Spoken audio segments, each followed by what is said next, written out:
my pleasure to introduce Provost Lisa Lynch.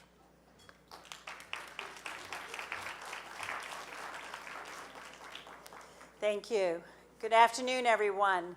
I bring apologies from President Leibowitz, who continues to be at home as he's been this past week with a very bad case of the flu. He's trying to come for dinner this evening. So just Purell.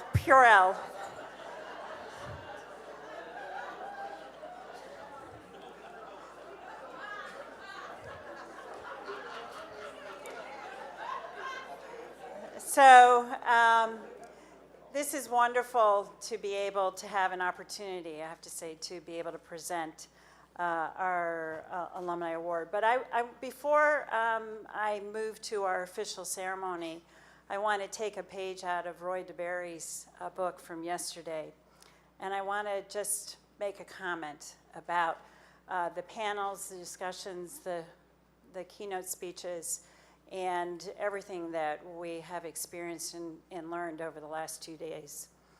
I want to, as provost of this university, express my deep gratitude and acknowledge the university's indebtedness to our students of color, who for more than 50 years have been willing to call out this university and demand the changes that are needed when our practice does not match our rhetoric. So I want to applaud everyone here for that.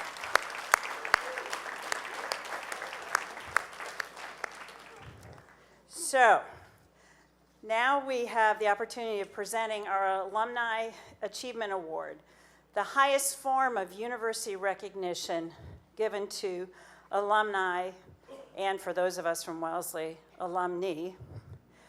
The award honors Brandeis graduates who've made distinguished contributions to their professions or chosen fields of endeavor. The recipients have used their talents to improve their communities and our world, and we're immensely proud of their accomplishments.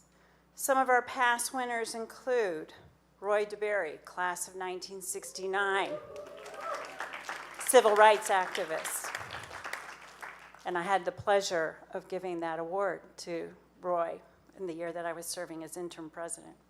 To Thomas Friedman, class of 1975, foreign affairs columnist for the New York Times. To Deborah Beale, class of 1987, founder of the Posse Foundation, the College Access Initiative that we have many students here. And Joel Schwartz, class of 1969 and PhD of 1980, a Harvard epidemiologist who played a major role in the phase-out of lead and gasoline. In a recent interview in Brandeis Now, today's honoree, Professor Spillers, class of 1974, discussed how her trajectory changed dramatically from the time she entered Brandeis to the time she graduated. She explained how she thought she was headed towards William Blake and the English Romantics. Yeah, she's laughing.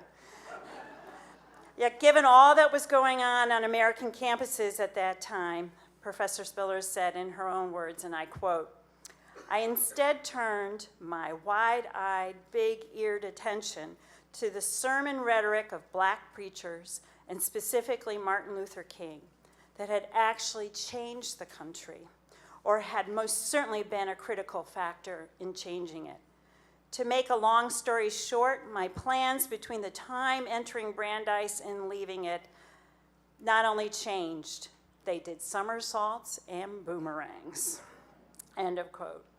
So it's without question that those gymnastic moves provided the foundation for a most remarkable career that has enriched and educated scores of individuals. And speaking personally, I have to say that I am one of the many, many beneficiaries as a student of all of the work of Professor Spillers, because when she left here in 1974, she went to my alma mater, Wellesley College, where I entered in 1974. And as we were talking, Professor Spillers, Tony Martin, and others in Black Studies at Wellesley at that time we were working on intersectionality without having that language. We were looking at issues of racism and sexism. We were looking at issues of class and capitalism. And we didn't know what the hell we were doing, but we were in those difficult conversations. And to see in the panels that we've had over the last 2 days where we've come over that almost 45 years is extraordinary. And this woman is a big part of where we are today.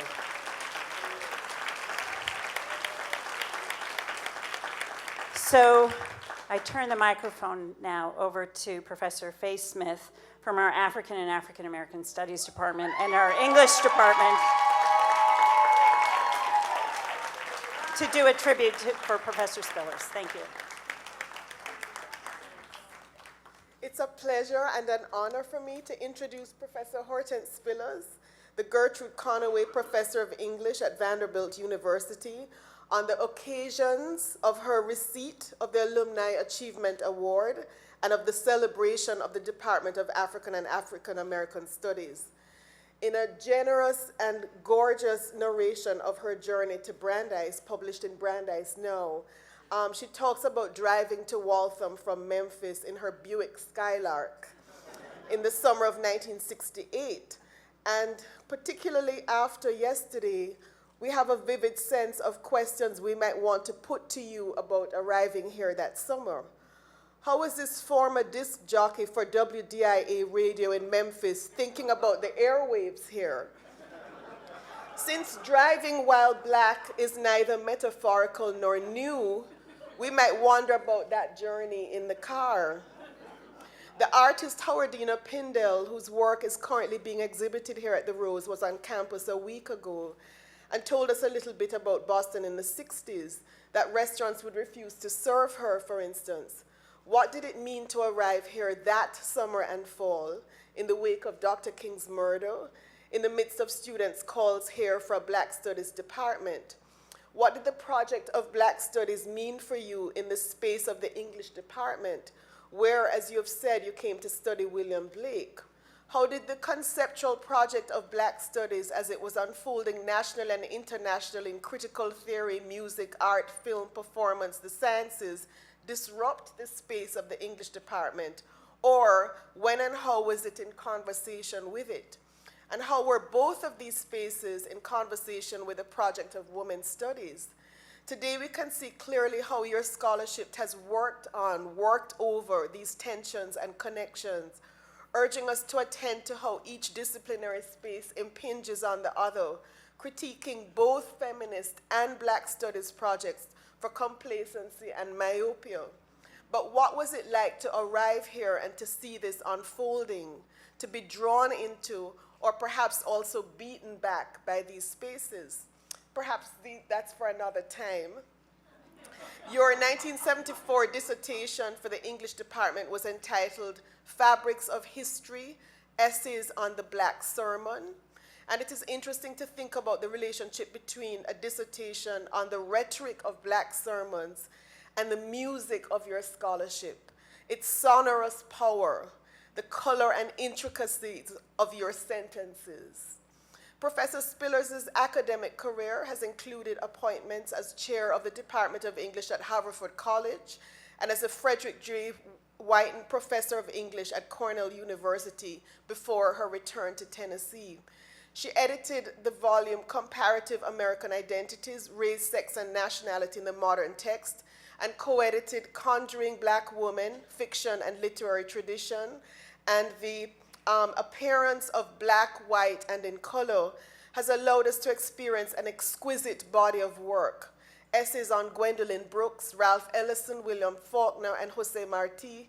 The essay Black, White, and in Color, or Learning How to Paint Toward an Intramural Protocol of Reading. Interstices, a vigorous reading of feminist misreadings of Black female sexuality. And an essay with a title that signifies on Charles Mingus, All the Things You Could Be by Now If Sigmund Freud's Wife Was Your Mother, Psychoanalysis and Race. But it is Professor Spillers' 1987 essay, Mama's Baby, Papa's Maybe, an American grammar book, that has had the widest impact, because each generation, and certainly our contemporary moment, finds the grim account of the unmaking of the black subject so relevant, and how awful that we should continue to find it so relevant. For those of us who teach this essay, and I tell my students that every year I understand a little bit more of it, it is one of the most powerful accounts of the turning inside out of the flesh that is a consequence of the oceanic catastrophe of the Middle Passage and enslavement, a violent process of ungendering and of the unraveling of personhood that helps to stabilize whiteness. My country needs me, and if I were not here, I would have to be invented, quoting Carrie Calloway, quoting you. And that is also laid at the door of black people, so that public policy accuses a black woman of the crime of a female-headed household structure that she's told is emasculating, and that pitches the black community far out of line with the rest of American society, to cite Daniel Moynihan's 1965 report. Professor Spillers painstakingly shows that this charge of monstrous parenting is ludicrous, since black people were never authorized to parent, but in effect to breed units of labor for capital. But by the end of the essay, you ask us what it might mean to claim this so-called monstrosity, for the black man to say yes to the female within, for us to embrace the idea that the black female-directed enterprise would be out of line, out of this world, non-normative, queer, and our salvation. Most recently, you've been thinking about intimacy in the 18th century revolutionary context of France, US North America, and Saint-Domingue, Haiti. You are speaking to questions that Danny Bryce and Gilberto Rosa have raised this week about how we theorize desire in the afterlife of the hold. Revisiting flesh, in this work, you're defining the alien, the unfree, as possessing a body that cannot prevent or ward off another's touch. And here you are asking about our national investment in naming relationships, such as that between Hemings and Jefferson, as romantic. It is a continuing pleasure to see your work hailed in and by the world, to see you in Arthur Jaffa's Love is the Message is Death is Everything. We are an ultralight beam. This is a God dream. Thank you for making us proud to be connected to spaces that have felt so alienating, so unhomely. And congratulations on receiving the Brandeis Alumni Achievement Award.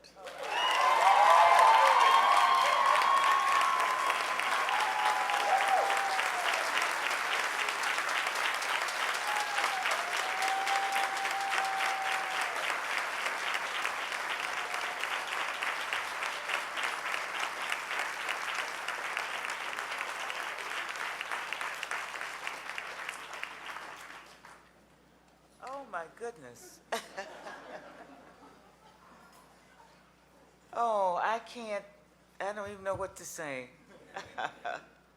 I thank everybody for everything. These last 2 days have been incredible. I think I've been on the verge of tears for about 48 hours, right? And I think if I start crying, I will be crying for a long time. 50 years later. It's really incredible that we've come this far, right? Come this far by grace and by faith. I looked around yesterday and I saw so many handsome people. Of course, we're all a little grayer now. And in my case, and there may be some other cases like that, we're in what I call the last days of knees.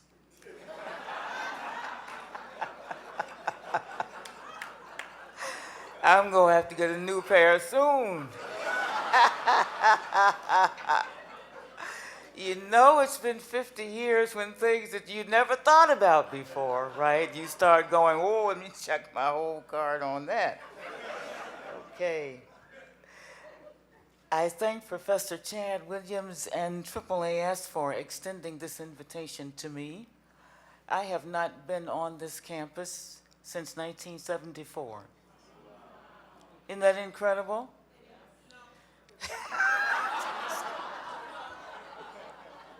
I remember, don't get me started about what I remember, that you used to come up a long road. I lived in Waltham with my housemate, a woman by the name of Karen Ruffin, who was in anthropology, and we used to, we had a lovely house we were leasing on Barbara Road. And I remember that you used to come up that long driveway. Do people remember the castle? Anybody? Yeah? Okay, I remember the castle. I remember that the English department was across the street from the castle. So that when I came up here yesterday, I don't even recognize this. It's like I went to school here. I was also disappointed to hear that Ford Hall does not exist anymore. That should have been a commemorative right there. That's what I think. So, that's right. That should have been a commemorative gesture. Is the building still there, or is the building gone? I just realized that that was Bob Jones. So,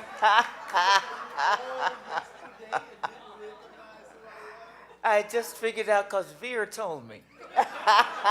I said, who is that man? He said, that's Bob Jones. I said, what? Get out of here. I know it. So it's a splendid occasion, and I never did think that, I don't know what I thought, but I didn't necessarily think we would, I don't know what I thought, but it's not exactly shock, but it's tremendous surprise that we're here and that you're here and the program kept going and it's continuing to go. That's a genuine blessing and a wonderful thing to see. So thank you very much for extending this invitation to me. What I really wish we could do is just have a conversation over the next hour or so, but I jotted down a few remarks that I want to make because I did not want to leave it to chance that I would stand up here reminiscing and fumbling around and so on. So I made a few notes that I want to go through, and I don't want to keep you too long. There's this story. Once upon a time, I was 12 years old. It's a long time ago. And recall that a member of the Harding family, close to my own family in Memphis, Tennessee, went away to graduate school and returned home one winter. Now, it actually might have been another season, but somehow, in my imagination, it is winter. And young Miss Harding was telling stories about a place where she was studying for a graduate degree in physics. This place was far away from Memphis, where the Hardings and the Spillerses lived, and fast forward 10 to 12 years later, I applied to a school named Brandeis for graduate work in English and American literature. And one of the reasons why I did that was I loved the sound of that name. And how when you called this number, there used to be a woman who answered Brandeis. And I thought I'll just have to apply at Brandeis for a PhD. So I applied to Brandeis for graduate work in English and American literature because some years before, without knowing it and without meaning to or meaning not to, someone planted a seed. And you might call that cultivation on the fly simply because no one plans it, nor is it possible to anticipate how or when or to whom it will happen or what the outcome will be. So this work of planting ideas, of working the ground of the mind, is the vocation of the social that is not always guaranteed to succeed. But here we are this weekend, and we've even forgotten that it is the height of winter because our hearts are so full. This is the weekend to extend warmest and sustained congratulations to the first AAA protocol that I've ever known, and that is the Department of African and African American Studies at Brandeis University. Listening to yesterday's panel, it occurred to me when it was pointed out that Fred Hamlet, and that's one of the people that I thought I might see this weekend, that Fred Hamlet, and I remember that Fred Hamlet was the head of security in Ford Hall. Is that right? I think that's right, as I remember that. That the Fred Hamlet is still alive and well. After hearing that story, I decided that there must be as many versions of Ford Hall as there are years since Ford Hall. There are things I'm still learning about Ford Hall, just sitting here listening to people talk. So there must be at least 50 stories of the narrative of that celebrated novel. What am I saying? That's the next sentence. Okay, confession time. I worked on a novel for a long time that was about Ford Hall. It's true. I think the only person here who knew that might have been Roy DeBerry, because Roy DeBerry and I are really homies. We are both from the Mississippi Delta. I'm from Memphis, the upper end of the Mississippi Delta, which is the way Faulkner talked about it. And Roy was just right down the road at Holly Springs. So we are really children of the same natal community, as it were. And I think maybe Roy knew about that novel. But in any case, I've had a novel on the desk since the 1980s.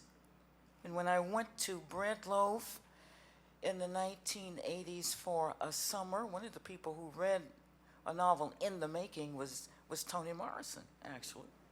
Okay. So that's something that I still would like to write one of these days. And this story collides with a London aftermath where I spent 5 years between May and October 1969 following the takeover. So this extraordinarily rich period of my entire life begins with Brandeis, and what was for me that year a personal crisis in addition to a national trauma. I told a graduate seminar with Miss Amaris Jones in it, and I think she might have mentioned that earlier. And I'm currently teaching as the M.H. Abrams visiting professor at Cornell. I told that graduate seminar that Cornell and Brandeis belong to the same context of resistance and protest. But according to Wikipedia, the Cornell takeover of Willard Straight Hall succeeded the Brandeis Ford occupation by 2 months. Ford Hall in February of 1969 and Willard Straight on the campus of Cornell University in April 1969. In any event, both of these occurrences were the mimetic acts before and after it set in motion a repertoire of practices of intellectual technologies that have essentially transformed the study of the human sciences in the United States. When the intellectual history of the last half century is written, and there will likely be several versions of it, my hope is that some of its leading theoreticians will be African American creative intellectuals, and that the story they are going to tell looks something like this. We recognize that Black studies were not unprecedented. That's one of the things that I want to say to you now. I vividly remember that when my beloved deceased brothers, Curtis Spillers Jr. and Ira Spillers, were students at Tennessee State University in Nashville almost 70 years ago. Ira was a history major, brought home a thick navy blue hardbound book called The History of the Negro by one of his professors at the time, a man by the name of Merle Epps. At the same time that I was discovering the world of textbooks, including Merriam-Webster's dictionary that began with Malcolm X's aardvark, I was also reading the Pittsburgh Courier, which newspaper my family subscribed to alongside the Memphis Commercial Appeal and the Press Scimitar. And the Pittsburgh Courier, which takes its place in the annals of Black newspapers of the African diaspora, actually had a centerfold. I found out what a centerfold was from the Pittsburgh Courier centerfold, but it was not the one you think. This was a gorgeous sepia-toned print spread across 2 pages of newspaper of important Black Americans. That's where I found out who, among other people, Mary McLeod Bethune was, Ralph Bunche, Thurgood Marshall, A. Philip Randolph, Philippa Duke Schuyler, and her father, George Schuyler, and his syndicated column that was printed in the Pittsburgh Courier. I also remember discovering in the pages of the Courier the announcement of the wedding of an African political figure whose last name was Appiah, and the daughter of a member of the peerage, Sir Stafford Cripps, the future parents of Anthony Appiah. I told Anthony Appiah that years later. I don't know if that embarrassed him or not, but I thought that was really, really funny that I met the child that grew out of that wedding. Or that the glee clubs of predominantly Black institutions had very distinguished directors, like William Dawson at Tuskegee, where my sister had gone to college to study dietetics. Now, what these random instances of everyday life and textual life would suggest is that the deep structures of the Black life world were rich, extensive, definitive, and a matter of record, some of it captured in the archives initiated and sustained by Black people.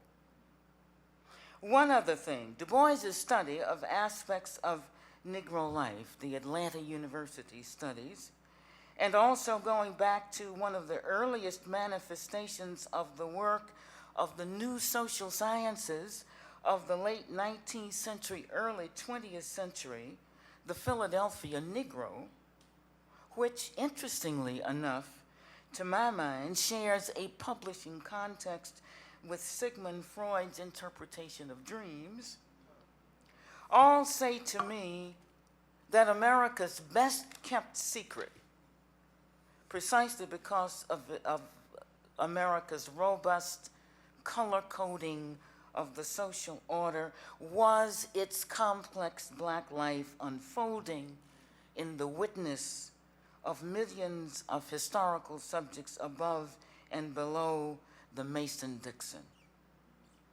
And for all its precarity and deprivation and disappointment and betrayal and travail, Black people lived actual lives of considerable value that W.E.B. Du Bois, for example, believed was evidence of a vital cultural enterprise that was spoken about in the earlier panel today. So vital, in fact, that he attributed to Black America the embodiment of the aims of the reconstruction of American democracy in Black Reconstruction. Now, this, to my mind, is enormous in its implications, because it means that what we know today as Black Studies, and I would even informally call it the Black Studies movement, is novel only in the context of predominantly white institutions. Now, perhaps we could say that prototypical Black Studies were what was performed at historic Black colleges and universities, churches and schools, lodges and pool halls, etc., in the post-emancipation period.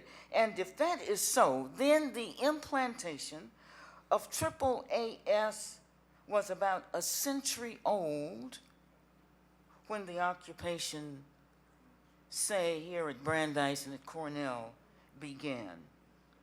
So that movement in its nodal points needs a name that I would want to call the prehistory of Black Studies, that needs to be placed in perspective with its aftermath in order to understand how intellectual movement is choreographed as an organic occurrence, and the extent to which the Black life world subsisted in an internal coherence and a conceptual and practical integrity that lended a distinct and distinguishing mark. In other words, the name Black Studies, AAAS, for instance, were of their moment, but their content and aim were not infant. The moment, then, of Black Studies, which I believe constitutes a critical chapter in the history of ideas, is inscribed by a couple of crucial elements.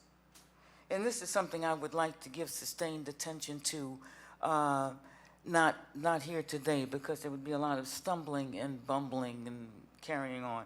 But one of those moments is that a moment of protest becomes a curricular object, right? That happened on a dime.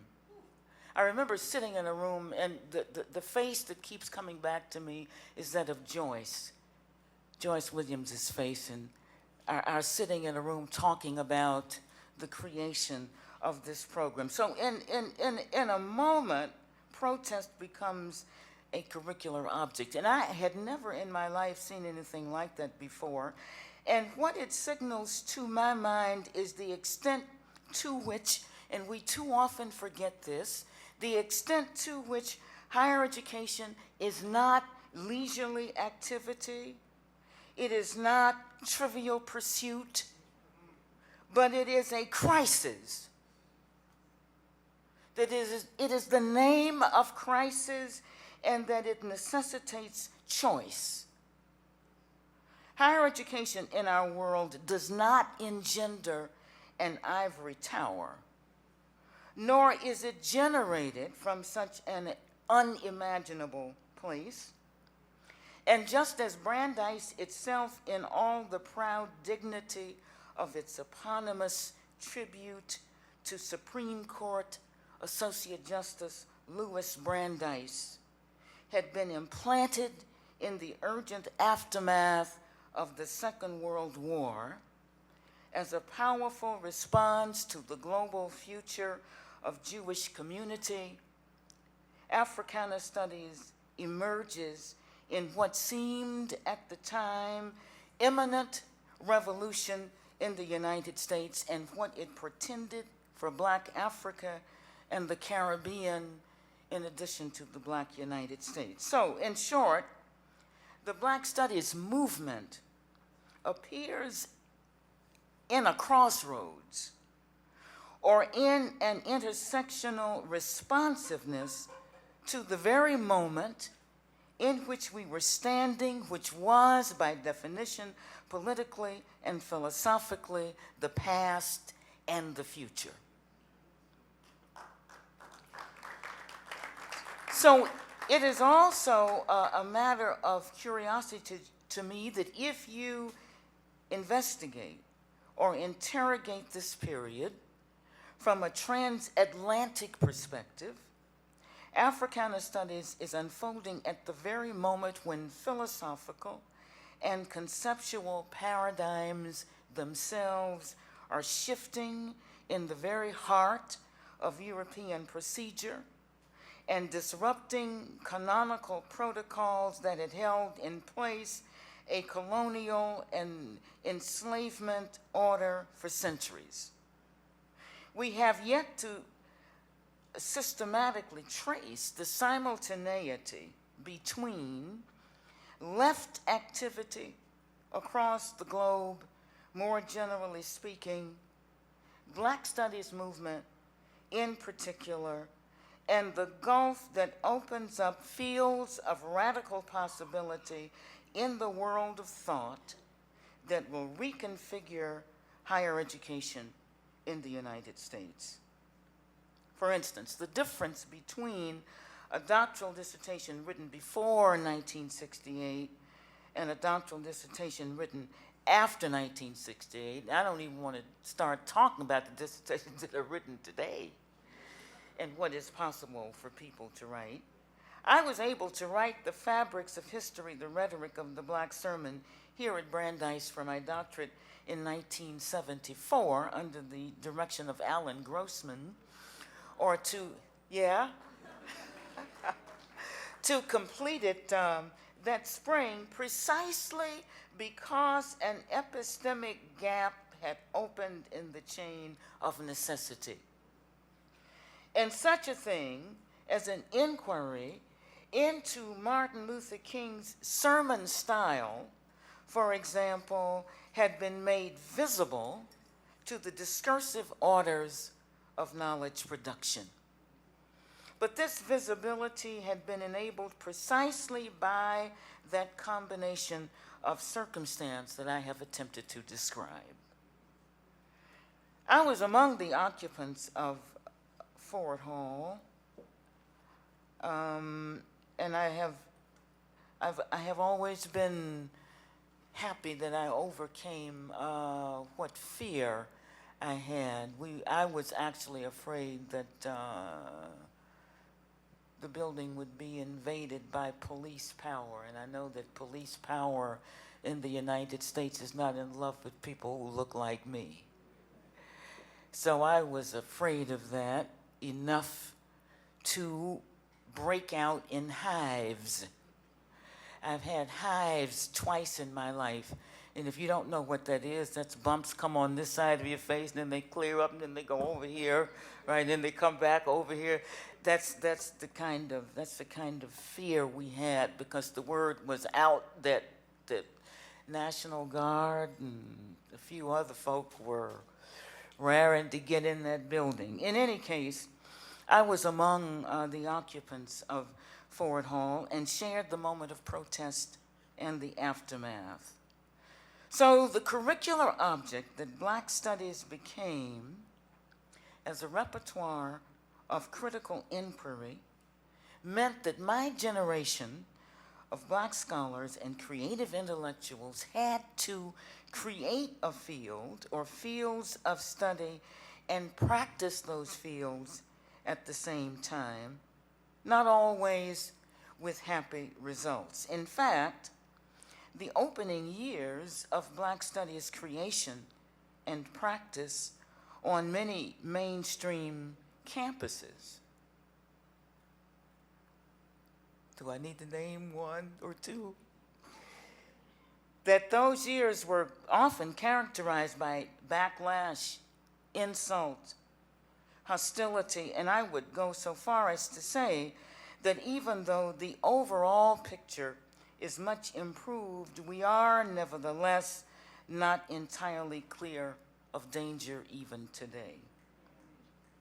The forces of race hatred and revanchism in their quite astonishing powers of renewal and quite impressive shape-shifting capacity have regrouped to answer a new time and place and should like to anticipate the end of Black studies, the people who practice them, and the demolition of the epistemic transformations that have brought the current academy to stand. But we pledge today and repledge today, 50 years later, to run on toward the future in all the openness of possibility and potential that future evokes. So what is to come? Which was the question posed at the end of the last panel.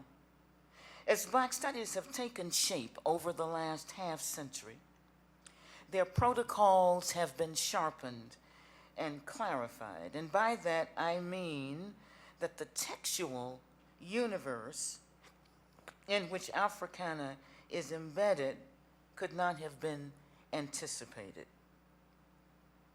Whether or not texts come directly from the disciplinary formations of Black studies, and many, many of them do, today's intellectual technologies, especially in the humanistic areas of inquiry, cannot complete their itineraries until they have taken into account the impact of race and critical race theory. It is fair to say that Black studies in its varied articulations put race on the table as social construction, as an idea whose history can be tracked, as a heuristic device, in short, as a topic that has lost its secrecy, its prohibitive and unspeakable character. It has made race visible and accountable to critique.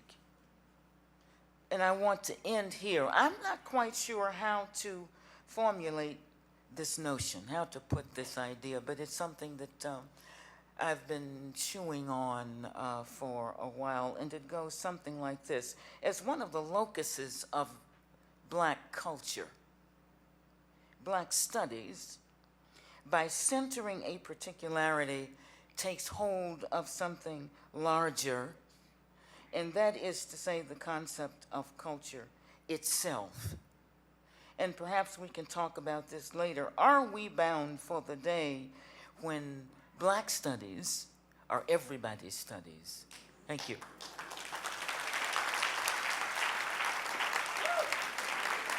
Thank you. Thanks a lot.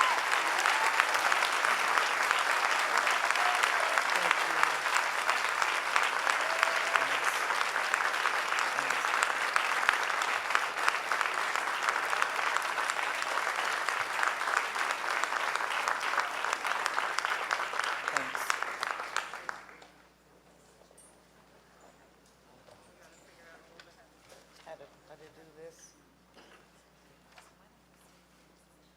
Yeah? So here's the formal part. So it's now my honor to present the Brandeis Alumni Achievement Award to Professor Hortense J. Spillers, the Gertrude Conaway Vanderbilt Professor of English at Vanderbilt University. Professor Spillers' life and career at Wellesley College, at Haverford College, at Emory University, Cornell University, and Vanderbilt University represent the highest values of Brandeis University, namely the idea that knowledge can and should be put to work and used to better the world. Her groundbreaking and widely influential scholarship on American literary criticism, Black feminist thought, and cultural studies has given the world important insight into race, gender, and their intersection. The citation of the award goes as follows. Dr. Hortense Spillers, PhD, 1974, the 2019 Alumni Achievement Award, pioneering professor, feminist scholar, and critic whose contributions have influenced the landscape of African American literary studies and advanced Black feminist theory. Author of the groundbreaking 1987 essay, let's say it together, Mama's Baby, Papa's Maybe, an American Grammar Book. Please join me in congratulating Professor Spillers on all of her achievements.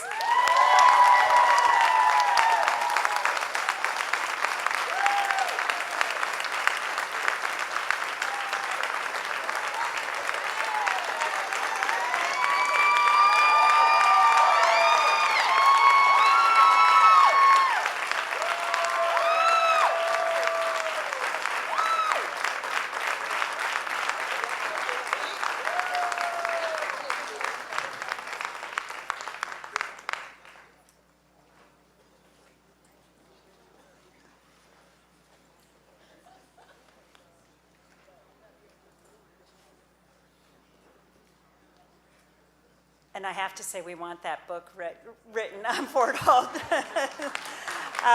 Professor Spillers will now take some questions from the audience. We have microphones that are set up here if people want to come forward and ask a question to this amazing woman. Oh, you can't be shy.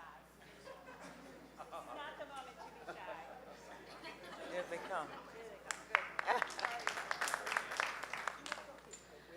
Okay, wow, I'm nervous. So, as a PhD student in Black Studies right now, struggling with living within interdisciplinarity, sometimes being undisciplined, how do you, as a professor, engage students on Black Studies dissertation projects, especially when you might have to defend them against kind of people in other departments or within the department about what a Black Studies project looks like in the kind of academic, often forced framework of disciplinarity or just whatever that is? How do you advise students through that? And then also, how do you advocate for students on the faculty end of that? Mm-hmm. To go back to a response that was given in the previous panel, I just want to reinforce the idea that Black Studies has enough porousness and enough unsettledness that has to be a part of what is created, right? I mean, we're not talking about something whose boundaries are so rigid that they have to take place within a certain order. So that I think what we're always learning to do in Black Studies and in Black life, to go back to a point that Bob Jones made earlier, is that we're always learning to mount a paradox, right? And it is a paradox that is never resolved or settled. And in that sense, ambivalence is a very good word. And I think of double consciousness as ambivalence, right? That it is an ambivalence that I think Black people, given their historical circumstance, have learned to ride, right? You just mount up and you straddle it, because you will never solve it, it seems to me, so that it becomes really an aspect of one's own creativity. So it seems to me that that's really what's at stake with any Black Studies protocol, right? That we are leaving ourselves open to possibility at the same time that we're bringing our best effort to that particular project or idea, right? So I look at it in that sense. Yes. Oh, it's time for me to talk. Okay. Okay, my name is Kari. My question is, considering how Black feminist scholars think about your work, specifically Mama's Baby, Papa's Maybe, what do you make of the way that it's been manifested and also the way that it's being interpreted? And considering Black feminist studies moving forward, how would you like for, and also how would you like to be represented, and what would you like for your work to manifest as, considering specifically Black women and queer folk doing your work and considering it? You know, the thing that I have always been very pleased about is that things keep moving, right? And that if that work has been helpful to people, that's great. But what I expect, and what in fact has happened, is that the world has just moved right past that moment, right, on into the next step or the next manifestation, and I think that's great. That's precisely what should happen. And if the work of my generation of Black women has any usefulness, I think that will be its usefulness, that it will simply disappear into the stream of what we recognize as our future, right? The next step, the next intellectual movement. I think this lady. Hello. Hi. Thank you so much. My question is kind of similar to the question that was just asked to us on the panel, but I'm curious to hear what have been some of your kind of like formative or impactful or foundational texts. And I mean that broadly, like if it's like songs or even sermons or folk tales, like whatever. I'm curious to hear like what are some of the cornerstones that have kind of like stimulated and lubricated the way you've been able to think. Thanks for that. One of the things that I think about quite a lot is where I grew up, when I grew up, and what was happening in my immediate world. There may be people in here who grew up in the Baptist Church of the South, the Black Baptist Church of the South. I'm a kind of lapsed Baptist, but I grew up in the Black Baptist Church, and the Black Baptist Church had, and probably still has, very powerful preaching in it. Aretha Franklin's father, for example, who was one of the chapters of my dissertation. Well, the thing is that I did not realize any of that as a child. Made to go to church several times a week. Father was a deacon. Mother was in the choir. Church was obligated on Sundays 3 times, Sunday school, 11 o'clock service, BYPU. We were there a lot. And so I remember sitting in the audience as as an 8 or 9-year-old, rolling my eyes. You know how you do? Nobody's looking, so you're rolling your eyes and going, oh, Christ, I'm bored. You know, and your little legs are flopping, and, you know, you're chewing gum, and you're doing whatever it is. And then one day I got about 19 or 20 years old and heard Martin Luther King speak. And I thought, what? That's who he is? I hear people like that every Sunday. That's powerful to people? Wow. And I thought, oh, okay. I think I just hit pay dirt. I just understood my culture. It was like, what? And I actually saw the transformation of sermon style transposed into a secular key that was actually moving people to do dangerous things like bark back at dogs. Or little girls, 13 years old, walking through white mobs, spitting at them and on them. I actually saw that happen.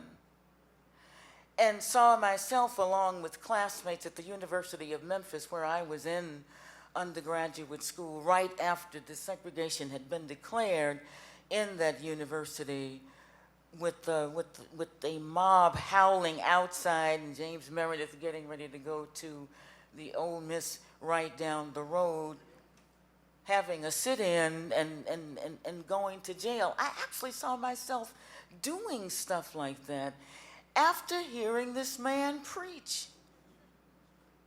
Or it was a part of what inspired actual movement and commotion, and what John Lewis calls getting in the way.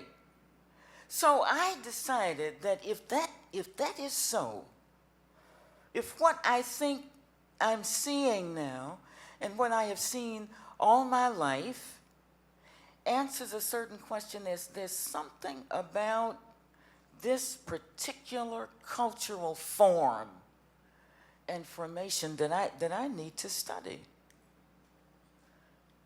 And that's where that came from. It was the first poetry I knew. It was the poetry of the King James Bible, the poetry of black preaching and singing. And so I brought that into the university, and it's not so much that the university changed me. I like to think that something a little dialectical happened. That when we walked through here, something changed in the university. Yeah. And I hope for the next 50th anniversary when I come back,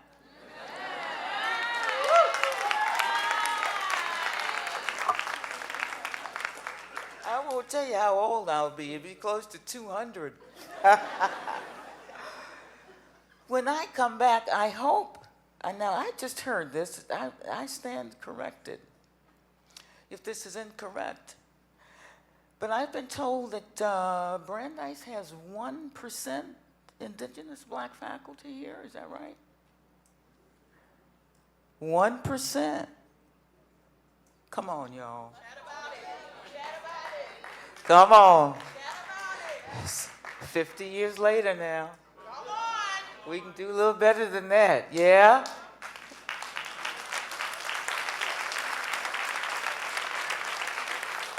Don't mean to tell tales out of school and embarrass nobody, but I was shocked to hear that. It was like, what?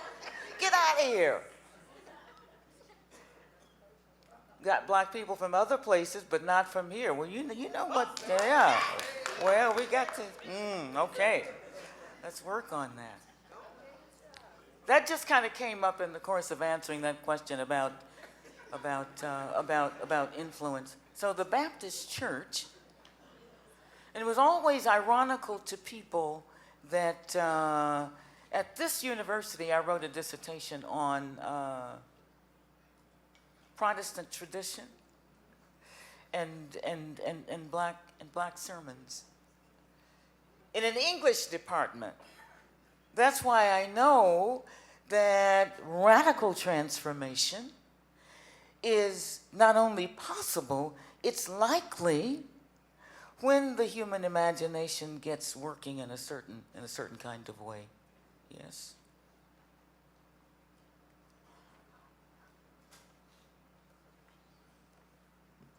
Yes. Hello. Hello. So I'm from Knoxville, Tennessee, so I'm and a Cornell grad, so super honored to be here with you. Okay. I'm thinking about the points you made about the interface of Black life world and Black studies. Yes.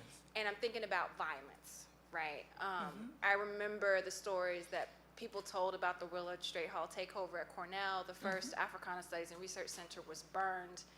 I'm writing a book on contemporary Black church arson. And so I think when I think about Black life world and critical Black study and violence, it seems like they're pinned between the violence of literal obliteration, right? That fear of burning down the building, trying to obliterate the institution where this critical life world is housed. And also on the part of the university, appropriation, right? Thinking about Roderick Ferguson's work. How do we resist, right, these two forces of obliteration, right? Because I've heard what insights of critical Black studies sound like in administrative terms. Like now everyone loves to say intersectionality, right? Like as a buzzword. And like all my like, wait, hold on. Like, what about genealogical specificity, right? Now we all suddenly have intersections. How do we continue to respect the genealogy of that interface in the midst of the violence, like the actual violence of obliteration of institutions or Black bodies that embody that Black life world, and the appropriation on the part of a sort of white supremacist institutional structure? Would you stay at the mic? Yes, ma'am. Yeah, because Sorry. I want you to help me talk through this. You're asking about the two faces of violence or the two sides of violence? Two sides, or Okay. assuming there's just two. I assume there's more than two, but those are the ones that came to my mind. Okay. All right. Well, this is what I think about some of that. And one of the reasons why I became a little interested as a lay person in psychoanalytic theory was that it opened the way for me to ask questions about the mental theater of the African life world, right? As we know, Frantz Fanon was one of the systematic thinkers of Black consciousness, right? And the mental theater. And the impact of the socionome, or the historical world, on historical subjects and agents. And there are not many intellectuals or scholars who have studied that issue, and I think it is very important to study, so much so that I have tried to imagine what an intramural protocol would look like. In other words, relations Black to Black. What does that look like in our historical circumstance? Because I've always believed that however far away we are from the point of slavery's origins as a modern institution or modern institutional practices, that on the other side of Middle Passage, we're still in a kind of crisis because we haven't figured out a way to frame certain important questions that are by now symbolic. Now, how do we get in the trade in the first place? These are not comfortable questions to ask. and a whole series of questions that relate to the demographics and the politics and the geography and the cultures of that particular question.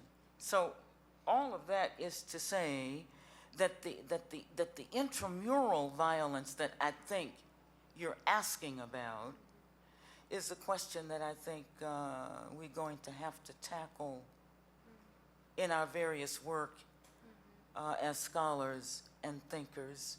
And one of the ways that we begin to do that is to let go of certain prohibitions about what questions might be asked.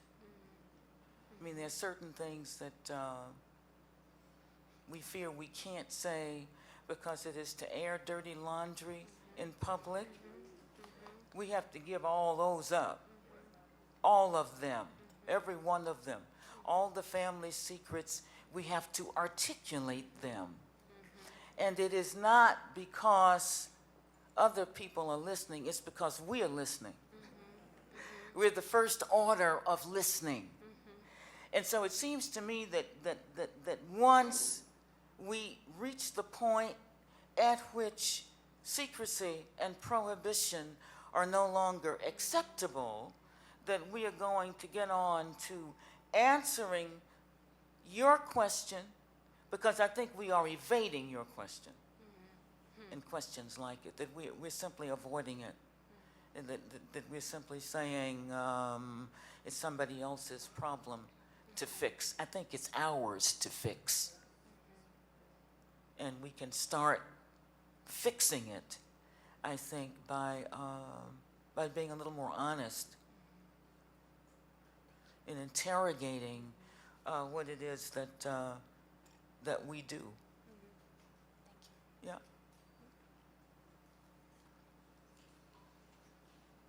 Yeah. Hi. Hi.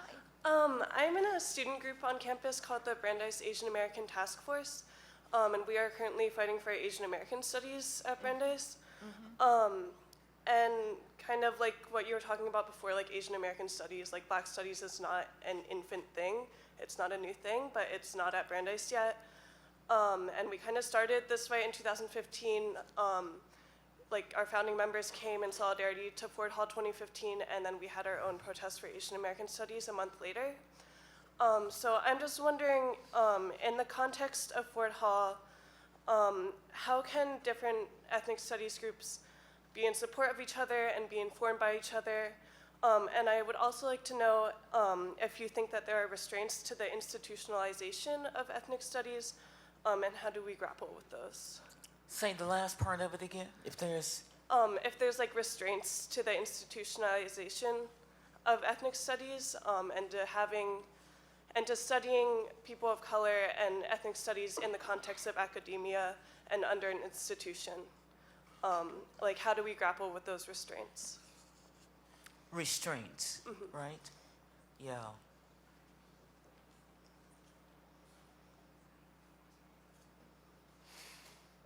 I wish I knew or had a magical answer to the restraint question. And I believe that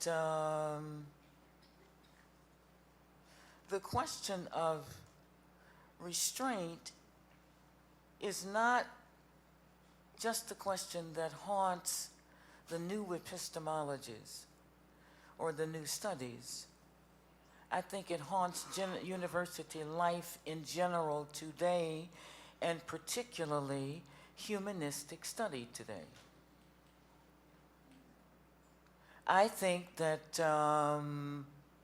one of the things that has happened to the university is that we have given up our ancient mission to prepare citizens and to prepare literate citizens, people who are literate in their culture and in their history, not just about black people or Asian people, but about white people, European people, their own people. We've given up on that task, right? In my discipline, for instance, a long time ago, I believe, did not say it was giving up the mission of teaching literacy, but that is in fact what we did in the name of producing scholarship and research, right? We gave up on those goals. We eliminated language requirements and so forth. And so if you do that long enough, or in a systematical way enough, what eventually will happen is what happened in this society 2 years ago in the presidential election. I mean, a populace that's really too ignorant to recognize, in the majority instance, what's good for it.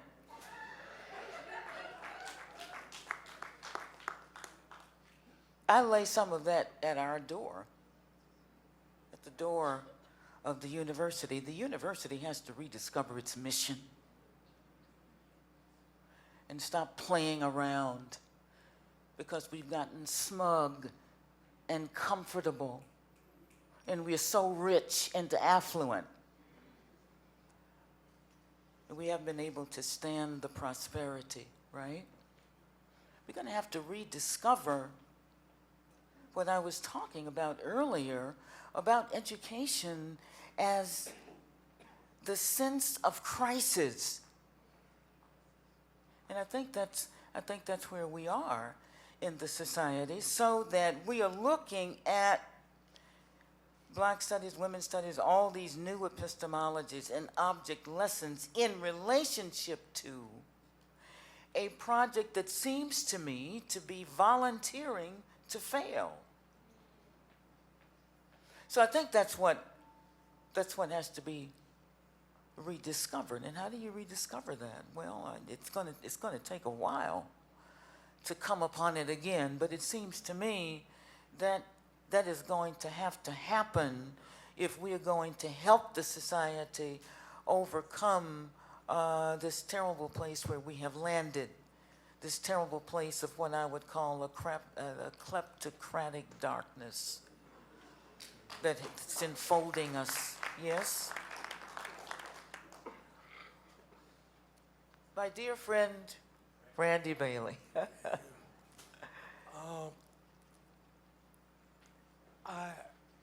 What your work shows me is that the university's ghettoizing of our work and our studies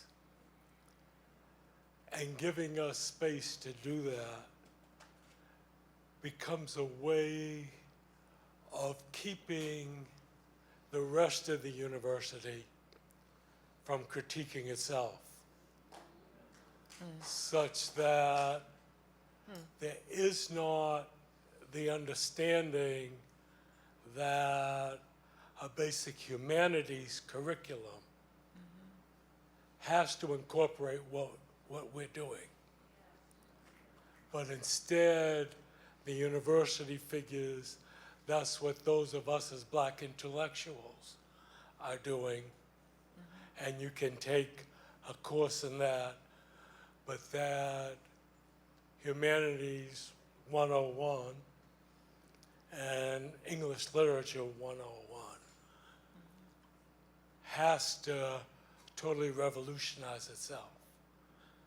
And so we, in some ways, in what we're doing as Black intellectuals, does it really impact what the rest of the university is doing? And so I'm wondering whether we become, in our pursuit of bringing our knowledge forward, end up relieving the other faculty from actually re-educating themselves and rethinking what it was they were trained to do in their disciplines. And so, you know, Just wondering, does that make sense to you Yeah. in terms of? Yeah, I kind of get what you're saying.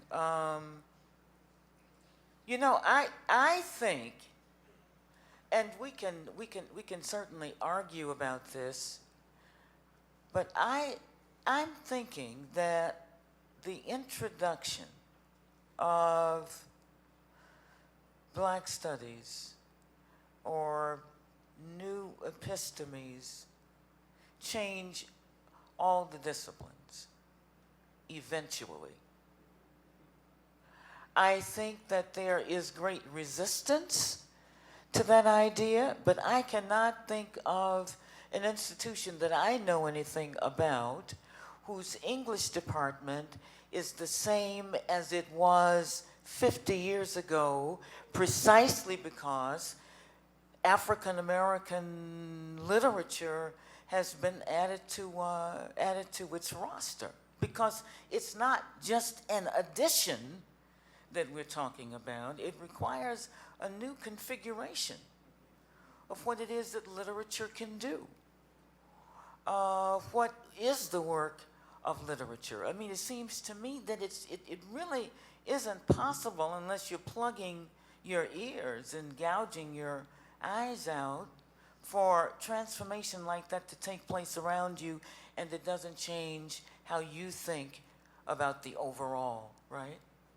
So it seems to me that on both sides of an equation, an action has taken place. That Black studies shift something in English and American literature, and English and American literature shift something in on the other side too, if you want to see it that way. Hmm?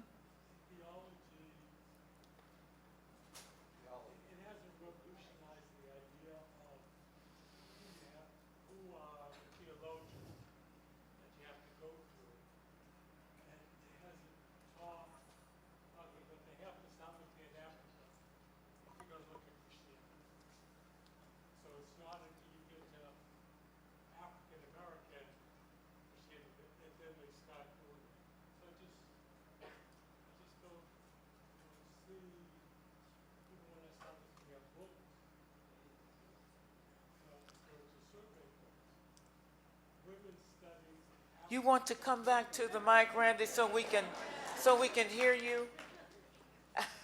I'm saying, like, am I in theology? Yeah. They go through all the European theologians, and then we'll throw in the last couple of chapters, women and African folk and all. So it's like we're a late development, but it hasn't caused them to rethink what it was that was going on and how these theologies were really inscribing white supremacy over against the background of the faith. Gotcha. And so, and it isn't looking at the way in which women function within Right. the whole thing until, and I keep thinking that we aren't pushing them to say, you got to redo what you were going to do from the beginning. Well, see, yeah, okay. So stay tuned, because you know what? I'm thinking of texts that are being produced now. Two things come to mind right away. One of them is Denise Ferrara de Silva's Toward a Global Idea of Race, that goes into the deep structures and asserts a theoretical position from that space. Or Nahum Chandler's The Problem of the Negro as a Problem for Thought, that does the same thing. So that I think increasingly over the next 30, 40, 50 years, you're going to see precisely that kind of archaeological upturning or upheaval. I think that's coming, so that women and minorities, that those positions are not simply add-ons, right? But that you have to talk about the whole structure in a different way. That's happening. That's coming. And I think we're in the midst of it right now. And this gentleman here, yes. Thank you so much All right. For taking the time to speak with us. My question is, how do I learn to study AAAS and Black Studies for its intrinsic value to myself as a Black person and not as in response to whiteness? Like, how do I not fall into the mental seduction that I often find myself and other Black students falling into of instrumentalizing Black Studies as only a tool for fighting whiteness and white supremacy and white constructions? Thank you. Okay, thank you. That's good. That's good, and that's exactly what I think I was talking about a little bit when I talked about a kind of intramurality. There are a couple of thinkers, and you will know who many of them were, in addition to Fanon Aimé Césaire, who talked about disalienation. But disalienation, as I'm remembering it, had two pieces or parts to it. One of them was overcoming the lies of supremacist mythology,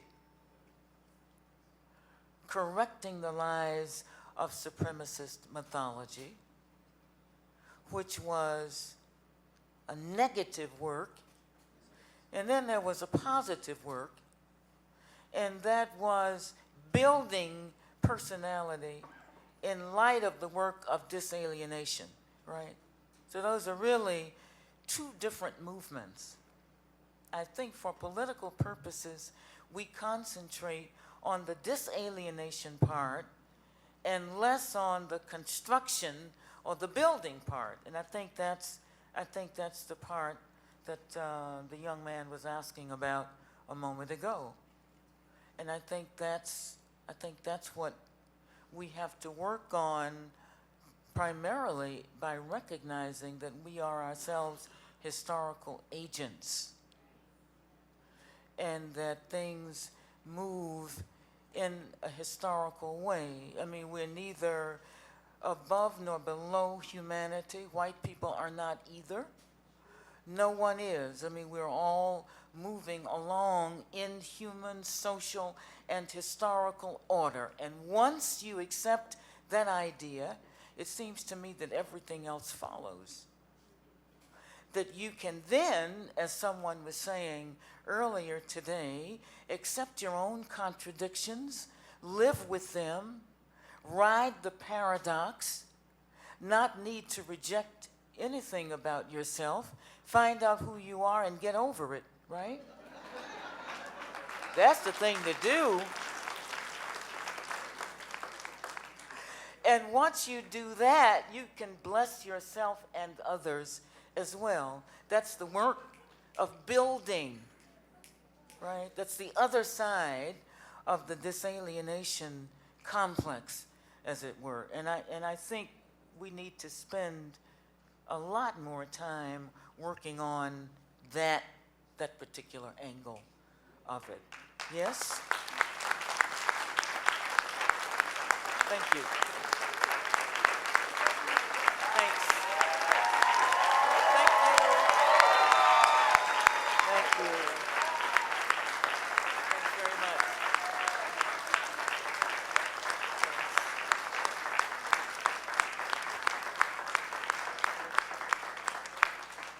Great to see you. Let's all go drink some wine now. Some stuff. Thank you so very much, Professor Spillers. This was remarkable.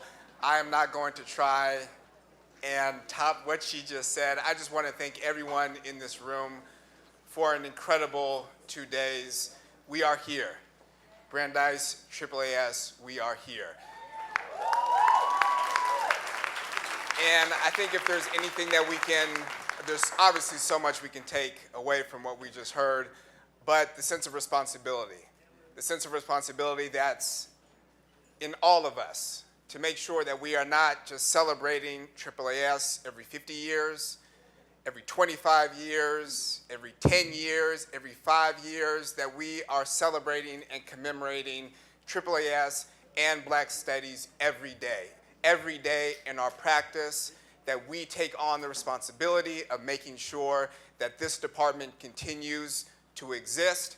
And I promise you, on the behalf of the faculty of this department, we will take on the responsibility of making sure that AAAS remains alive and well. Thank you.